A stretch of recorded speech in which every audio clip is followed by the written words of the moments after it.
Como les habíamos prometido, el contenido de hoy es muy valioso. Contamos ahora con la presencia de Fernando Quirós, investigador, periodista, un estimado amigo, creador del portal Aplatanao News, que ha recibido muchísimas reconocimientos y condecoraciones. Tiene una experiencia extensa, pues laboró en el Listín Diario, dirigió la famosa Esquina Joven del periódico Hoy, donde trataba temas de interés social y temas importantes en su época.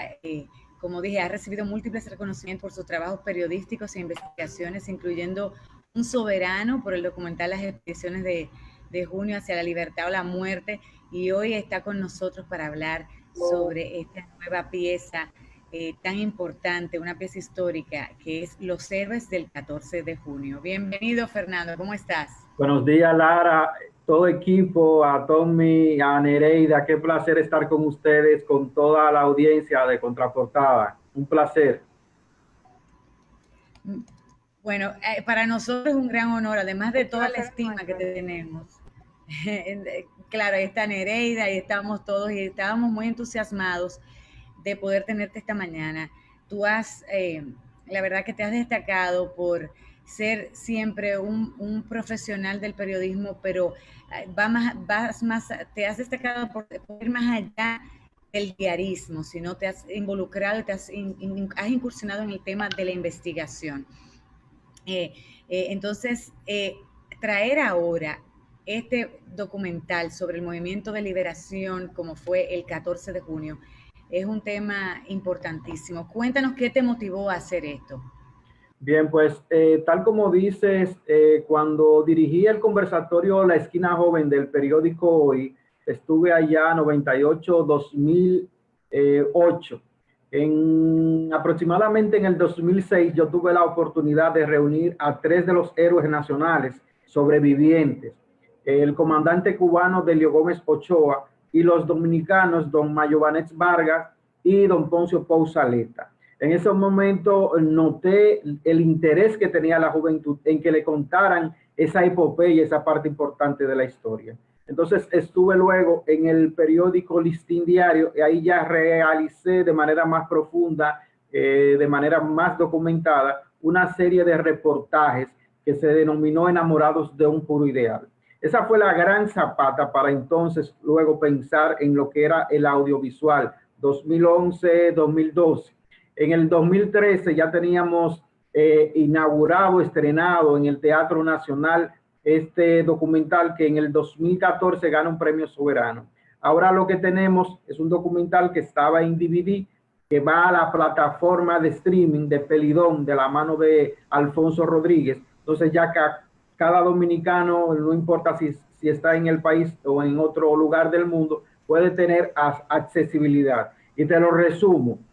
Nos cuenta esa gran hazaña de los dominicanos en el exilio. Había dominicanos en Puerto Rico, Nueva York, en Centroamérica, en Venezuela, y unifican criterios. Venían de diferentes bandos políticos, izquierdistas, comunistas, del PRD, pero unifican un criterio, crean lo que llamaste el Movimiento de Liberación Dominicana y a su vez un brazo armado, el Ejército de Liberación Dominicana. Dominicanos en el exilio habían apoyado en contra de la dictadura de Venezuela, de Cuba igualmente, a Fidel Castro cuando gane su revolución. Y hay una carta compromiso con Fidel. Entonces Fidel ayuda a los dominicanos, le recibe en el campamento de Mil Cumbres en marzo del 59 y ahí entrenan y llegan a República Dominicana en junio, por Constanza y por las costas de Puerto Plata, Maimón, Esterondo, con 6 días de diferencia. El proceso de llevar a cabo este documental, Fernando, ¿qué tan difícil fue? Ir a algunos de los protagonistas relacionados, de aquellos que ya fallecieron, el Archivo Nacional de la Nación,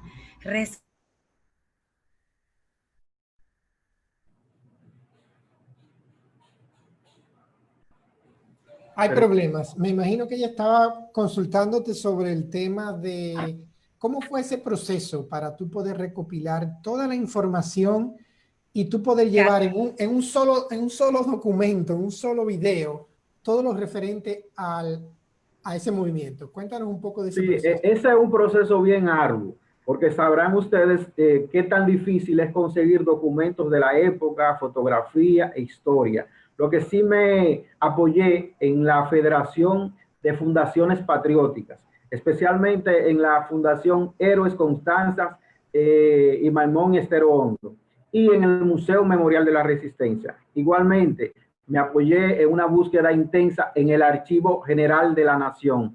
Eh, Hay una persona que habla pero no se escucha, por si me hacía una pregunta. No, que usted hizo mención al Museo de la Resistencia ahí en la zona colonial. Exactamente. Entonces, precisamente vía el Museo Memorial de la Resistencia, nos ayudó a contactar a las familias víctimas de esos episodios y acumulamos una 35 entrevistas para testimonio. Recuperamos interrogatorios de la época. Por ejemplo, el interrogatorio que le formularon a Mayobanes Vargas, aunque fue falseado, nosotros conseguimos postdictadura, durante el periodo del Consejo de Gobierno de 1962, se recuperó ese interrogatorio que Mayobanes decía que quienes le interrogaban le formulaban la pregunta y se contestaban ellos mismos. Por ejemplo, ¿qué usted iba a hacer aquí si llegaba? ¿Qué le iba a pasar al jefe?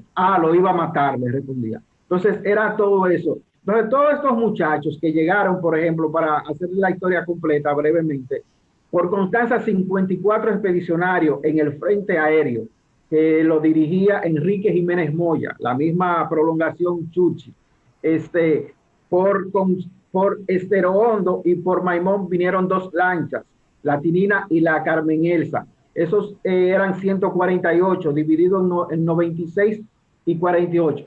Cuando llegaron, porque había 6 días de diferencia, ellos habían tenido la parte marítima, sabotaje, contratiempo, ya la aviación y las fuerzas militares de Trujillo los estaba esperando y les acribilló. En la montaña ya el grupo de Mayobanés, de Leo Gómez Ochoa y Poncio duraron hasta el 26 de julio, o sea que duraron casi un mes. Ya hubo la necesidad de entrega. Para que ustedes y la audiencia tengan una idea de la que pasó. Esos muchachos fueron los que atraparon vivos, porque la mayoría los masacraron, torturados después de los arrestos, en solitarias. Le arrancaron las uñas, los cabellos, los dientes, le descargaban bastones eléctricos en su cuerpo, lo sentaban en la silla eléctrica y lo torturaban hasta que se desmayaba. Eso pasó con dominicanos, por eso, y con el apoyo de extranjeros. Por eso la importancia de que esta juventud conozca qué pasó, qué legaron, qué sacrificio hubo para que hoy vivamos con estos aires de libertad. ¿Sabe qué, Fernando? Usted sabe que en el mundo ahora mismo hay toda una revolución con el tema del racismo, de la discriminación y todo eso. Y justamente hoy parte del programa inicialmente estábamos hablando de todas esas personas de raza negra que lucharon en Estados Unidos para que hoy se pueda vivir en cierta libertad. Usted que tuvo la oportunidad de hablar con sobrevivientes, porque yo digo que al final de cuentas todos los que luchan, todos son guerreros, prácticamente tienen un mismo sentir con el corazón, o sea, les mueve algo. Usted que tuvo la oportunidad de hacer esta entrevista a estas personas en vida, ¿cuál era ese sentimiento? Hoy, ¿cómo miran su pasado? ¿Lo miran con orgullo? ¿Lo miran con dolor? ¿Y cuál sería, tal vez, si usted tuvo la oportunidad de preguntarle, qué es lo que ellos esperan de esta generación? Bueno, solo vive ya de esos expedicionarios el comandante cubano de Leo Gómez Ochoa. Nuestro último dominicano, Mayobanes Vargas, falleció hace 2 años, pero en sus últimas entrevistas, en sus últimas declaraciones, el pesar de ello, el dolor es que esta gran gesta tan heroica estaba siendo olvidada. Y qué importante era que la juventud y las generaciones que vinieran pudieran saber ese trabajo, ese esfuerzo que se hizo por luchar contra la dictadura. Usted habla de violación de los derechos humanos, en este caso racial, y estamos hablando desde Abraham Lincoln en los 1845 y 50, de que se respetara el derecho de los demás, que no hubiese esclavitud, de que cada derecho sea respetado. Pues en la era de Trujillo ningún derecho era respetado. No había derecho a reunión, derecho a pensamiento, derecho a expresar en libertad palabras. Entonces, ellos vinieron con un programa mínimo en sus mochilas. Ese programa mínimo lo que indicaba era que nunca pudieron cumplirlo porque fue frustrada, más lograda militarmente, es que hubiese un gobierno provisional que se llamara a elecciones y se restablecieran o se establecieran verdaderamente libertades en la República Dominicana, abrir la nación al mundo libre y que hubiese una prosperidad en términos del crecimiento y las empresas en ese aspecto y el bienestar de cada dominicano. Es un aspecto de justicia social, de solidaridad y de respeto a todos los derechos en sentido general. Para esos jóvenes que no recuerdan, que no se han empapado de la historia, para esa generación de personas que probablemente ni siquiera le han contado esto, tu punto de vista, ¿por qué es importante saberlo? ¿Qué fue lo primordial que pasó en ese momento en la historia dominicana y por qué es importante? Bueno, Tommy, mira, vivíamos 29 años de los 31 de dictadura. Ya no se podía soportar más lo férreo de esa tiranía, lo sangriento. Imagínate que había un miedo entre los mismos integrantes de una familia, de padre a hijo, de hermanos a madre, de decir algo porque creía que se iba a delatar. Había un miedo y un pánico generalizado. Esa dictadura había sembrado el terror, y no solo aquí. Te podías ir a Estados Unidos, a Europa, y si contrariaste el régimen, en ese lugar donde estaba, llegaba el brazo del terror y te asesinaban y te torturaban. Eso pasó. Con ese esfuerzo que se llama la chispa que encendió la llama de la libertad, luego viene el episodio salvaje, dramático, lamentable de las hermanas Mirabal en 1960. Esa muerte de esas 3 hermanas estremeció al mundo, simulando un accidente de tránsito. Y ahí sí ya, punto a todo lo que venía sucediendo, la comunidad internacional ejerció una gran presión. Y ya vienen los héroes del 30 de mayo en el 61, también inspirados por estos acontecimientos que pasaban, y eliminan al tirano. Algo puntual para la pregunta que haces, Tommy, es el aspecto que la juventud ni siquiera sabe diferenciar lo que es el movimiento clandestino del 14 de junio, que fue un movimiento que lideró Manolo Tavares Justo y su esposa Minerva Mirabal, en honor a las expediciones. Ese nombre de 14 de junio es honor a esa expedición que llega. Pero ese movimiento comienza en enero de 1960, o sea, casi 6 meses después. En el país creen, o muchas personas creen, que el movimiento 14 de junio de Manolo y Minerva es lo mismo que las expediciones. Hasta ahí llega, hasta que no haya un liderazgo político interesado de todos los partidos, el empresarial, los líderes de comunicación religiosos, en que diferentes episodios de la historia contemporánea se sepan, los jóvenes van a estar así porque ellos no son culpables. Tiene que haber una línea para que se conozca todo lo que pasó. Fernando, de todas las, digamos que, participaciones que has tenido como periodista, ahora como investigador y ahora productor de piezas históricas, ¿cuál es la que más te apasiona de todas? A mí lo que más me gusta, yo duré unos 18 años en el periodismo nacional, lo último o lo más reciente que hice fue 2014, que fui editor de la sección La República del Listín Diario, el principal cuerpo. Concomitantemente y años anteriores ya venía realizando, como lo señalaste, todo este proceso de periodismo histórico y cultural. Lo que más me apasiona es contar parte de la historia nacional e internacionalmente. Si te das cuenta, siempre se ha dicho, ustedes que han estado vinculando mucho tiempo a los medios, que el periodismo y la noticia del día a día es como la base fundamental para luego hacer la historia o los acontecimientos que pasaron, la suma de eso. Pues a mí me gusta ya rescatar esas cosas que han pasado, unirlas y de manera muy hilvanada y coherente poder procesarla para que la población la conozca y el que la conozca la pueda revivir. Esos son los aspectos más importantes. Miren, de esta parte de la historia, prácticamente son los dolientes lo que han escrito. Por ejemplo, yo tengo los títulos de algunos libros acá que se los puedo leer. Testimonio histórico de 1959, Don Mayo Banex. Esta parte es la tercera edición. Por ejemplo, si vamos al caso igualmente de Delio Gómez Ochoa, el cubano, La victoria de los caídos. Si vamos al caso de Don Poncio Pausaleta, En busca de la libertad. Hay una historia muy interesante que conmovedora, es el testimonio de la señora que abre el documental, una pieza fundamental y protagonista. Ella es doña Luz Noel.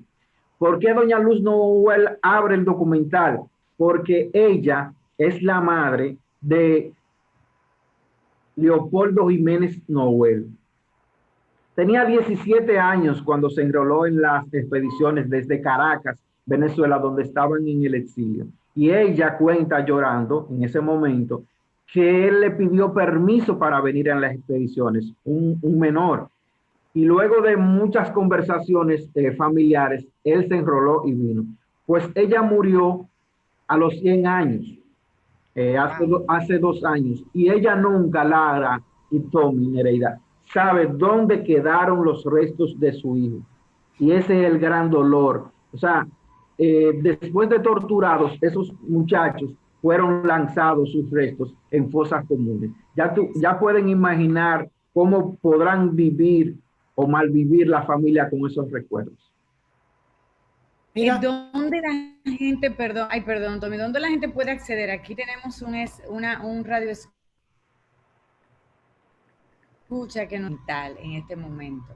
Sí, le decía que desde este 12 de junio, que fue 2 días antes del 61 aniversario de la GESA, está disponible en pelidón.com. Es importante que la gente pueda acceder a él y conocerlo y que pueda recomendarlo. Todo el que guste, es un audiovisual de 87 minutos que se lleva suave porque los testimonios se van alternando. Cuenta una historia inicial de cómo surge Trujillo y su familia, el origen de él, cómo se hace jefe militar y cómo llega al poder. Entonces, suma todos esos elementos que al ver el documental también tiene una parte importante que no podemos negarla, vivimos, esa es la historia de la dictadura y qué hacen estas personas valientes y heroicas en la resistencia por intentar y después llamar la atención del mundo para derrocar su régimen. Mira, esta pregunta te la voy a hacer a ti, no al documental, te la voy a hacer a ti. Cada persona tiene una razón que despierta la pasión, que despierta el interés, que despierta lo que uno hace cuando se levanta y lo motiva a seguir adelante. A ti en lo personal, ¿qué te motivó a desarrollar este proyecto? En el periodismo hay algo muy fundamental cuando tú lo llevas en el corazón y es luchar contra las injusticias. Te das cuenta que el periodismo va de la mano muchas veces con las denuncias, con los reportes de las acciones que afectan a la gran mayoría, es fuente de soluciones a muchos otros temas. Pero el verdadero periodismo, el que te apasiona, es ese, el que puede llegar a denunciar y a combatir injusticia. Y esa fue una gran injusticia de dolor. Te das cuenta que niños, madres o mujeres traían en su vientre hijos de esos expedicionarios. Esos niños, que ya son hombres, quizás muy posiblemente con nietos, no conocieron a su papá. Y qué dolor es enterarse en la forma que lo mataron. que un grupo de generales, por ejemplo, con Ramfis Trujillo como hijo, borrachos, lo ponían en fila y le descargaban después de torturarlo todos los tipos de armas modernas en esa época, destrozando sus cuerpos. Y una inspiración igual, por ejemplo, cuando yo tenía 13 años, estaba en el bachillerato, siempre en casa, mi padre, Fernando, igual mi nombre, tenía libros de la era. Bernard Diedrich, por ejemplo, que uno de los principales escritores, el primero que escribió Trujillo, sobre la muerte de Trujillo y luego de la Revolución de Abril, y cuenta en una gran obra qué sucedió y qué le pasó a cada héroe del 30 de mayo, que es un acontecimiento que viene luego de las expediciones, pero si te das cuenta cómo se arma una cacería después que encuentran el cadáver de Trujillo en la casa, en el baúl de un carro, la casa de Juan Tomás Díaz, y de cómo a cada uno de ellos después lo llaman Hacienda María, igualmente a muchos de ellos, perdón, porque otros fueron asesinados en avenidas y casados de otra manera, pero hay un gran grupo de esos héroes que llevan nombres de calles, de cómo lo llevan también en fila en un paredón, Hacienda María, y lo asesinan. Eso, conocer esa parte importante desde adolescente, me llamó mucho la atención. A mí me llama la atención mucho la era de Trujillo. Tanto él como figura, aunque sea una figura, exacto, odiada, pero no lo podemos quitar de que nos gobernó 30 años y qué mal que sea él que suene más que cualquier otro gobernante desde Duarte para... Tú sabes que yo comparto y sé la pasión que genera mi padre. Ha sido investigador y tiene libros de los últimos de la edad de Trujillo y también del 14 de julio. Dice, también, don Miguel es un maestro, claro que sí. Pero tú sabes que las generaciones actuales no les gusta leer mucho, entonces esa del documental apela mucho y ayuda a que rescatemos esa parte de la historia, porque como dice Tommy, el que no conoce la historia está condenado a repetirla, cometer los mismos errores, y entonces tú has hecho un gran aporte, Fernando, invaluable, a que una generación que de pronto no conoce y tampoco se interesaba por adquirir y conocer a través de libros, pueda acceder a material visual que nutra ese conocimiento. O sea que eres muy valiente, muy valiente. Eso ha sido un gran esfuerzo, porque si te das cuenta, esos trabajos no consiguen financiamiento, no hay un apoyo. O sea que ha sido paralelamente a los ejercicios de la carrera que uno lleva. Por ejemplo, yo te doy un ejemplo, yo te pongo un caso. Yo llegaba a la 1 de la madrugada de editar Listín Diario al cierre, y ahí yo comenzaba el guión o seguía el guión en casa y yo veía por la ventana salir el sol. Pagué un precio de salud con unos vértigos por eso, luego, pero la satisfacción del trabajo hecho, porque es un trabajo que quedó para la historia, es un legado. Ahora con la juventud que habla, bueno, ya lo que hay que llevarlo a sus códigos, hacerle algunas cápsulas para las redes sociales, en tal caso algunos audiolibros, pero que le llame la atención de muchas maneras. Y yo creo que estamos muy equivocados con la juventud, que dice que no le gusta enterarse de cosas. Quizás por los cambios, que le gustan más las pantallas y también leen en pantallas, quizás lo que más los nativos digitales quizás rechazan el libro impreso, o es una imposición en universidades quizás y ya ha cambiado, o escuelas, pero cuando observan un material, por ejemplo, audiovisual que le pueda gustar, lo ves conectado a muchos documentales de cambio climático, de medio ambiente, de biografía de líderes, y duran 2 o 3 horas conectados y hasta fines de semana viendo. O sea, que si lo ven le pueden llamar la atención. Lo único es que hay que mantener el hábito o crearle el hábito al que no lo tiene. Mira, tú mencionaste Pelidón. Para las personas que quieran ver este documental, yo sé que Alfonso había puesto durante la cuarentena acceso gratis a la plataforma por un tiempo. No sé si lo tiene todavía o cómo es el proceso para las personas que quieran ver el documental ahora, hoy. Sí, ya, bueno, esa parte la maneja el equipo de Alfonso, pero sí tenía entendido que había un mes gratis. Es algo, son suscripciones realmente casi simbólicas el pago de acuerdo a lo que vi. No quiero hablar de los precios para no influir en la población, pero cuando van a pelidon.com, inmediatamente buscan, por ejemplo, en la caja de suscribirse o de suscripción, se dan cuenta que algo prácticamente simbólico por 3 meses, por un año, y que pueden ver, hay más de 50 obras ahí dominicanas. Están otros documentales igualmente de mucho interés y películas de entretenimiento, obras diversas. Pelidon.com, acceder a ella. Los que quieran tener algún tipo de reseñas del mismo documental en YouTube pueden buscar igualmente, pueden poner a promo documental Expediciones de Junio y les salen testimonios detrás de cámara de lo que hicimos, muchos, por ejemplo, testimonios de Doña Luz, testimonio, por ejemplo, de Doña Yolanda Garrido, viuda de Juan de Dios Ventura Simón, el piloto desertor, historiadores como Roberto Casá, como Juan Daniel Balcácer, que forman parte del documental, hay testimonios de ellos.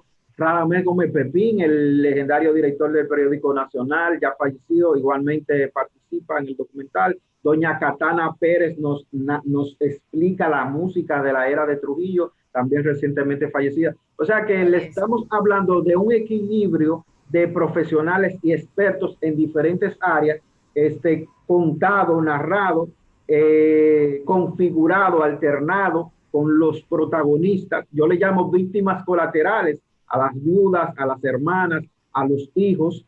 Por ejemplo, miren, una idea, le estoy tomando quizás mucho tiempo. Por ejemplo, Mayobanés Vargas nos contaba una anécdota que su hija Isabel Vargas tenía una tarea en colegio en una ocasión sobre las expediciones y le contaba con su voz de niño: papi, pero usted no sale como los sobrevivientes de los expedicionarios. Ay, Lara, y también usted podrá imaginarse lo colorado que se puso Mayobanés. Pero ¿y cómo que yo no salgo? Ella sacó 100 en esa tarea, seguro. Pero no figuraba en el texto como sobreviviente.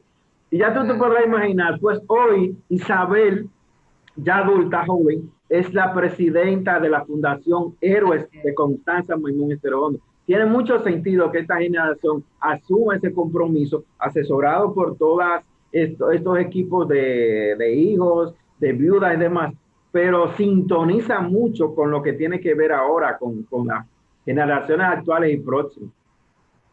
Te felicitamos, Fernando. Es más, de Pelidón para Netflix, es lo que te deseamos ahora. Muchas gracias. Que Dios te siga permitiendo desarrollar esa pasión por la historia, por la investigación y agradeciéndote que pongas tu talento a favor de todos nosotros los dominicanos para que podamos conocer un poquito más de nuestra historia.